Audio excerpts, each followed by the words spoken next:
Bon dia, farem un recorregut pel poble. Avui toca la masia de Can Feliu. He estat llegint i els primers documents són del segle XVII. Hi havia estat un conjunt d'edificacions, cases masovers, quadres per bestiar i un gran celler amb el cup de trepitjar raïm amb un moll per descarregar les portadores del raïm. L'any 1997, l'Ajuntament es va quedar amb ella i la va restaurar per convertir-la en escola-taller. Però al final, en l'any 2003, es va convertir en un centre cívic.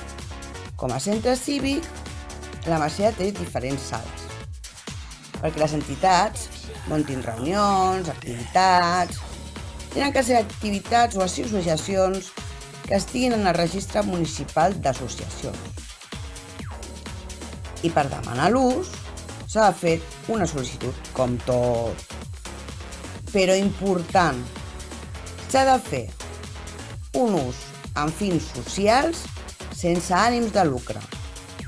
Permanentment hi ha l'associació per joves Canya Jove. A veure si li fem una entrevista. Per acabar, cada mes hi ha exposicions, xerrades, tallers. Es pot consultar en l'agenda mensual de la web de l'Ajuntament. Espero que us animeu i aprofiteu aquest espai. Salutacions!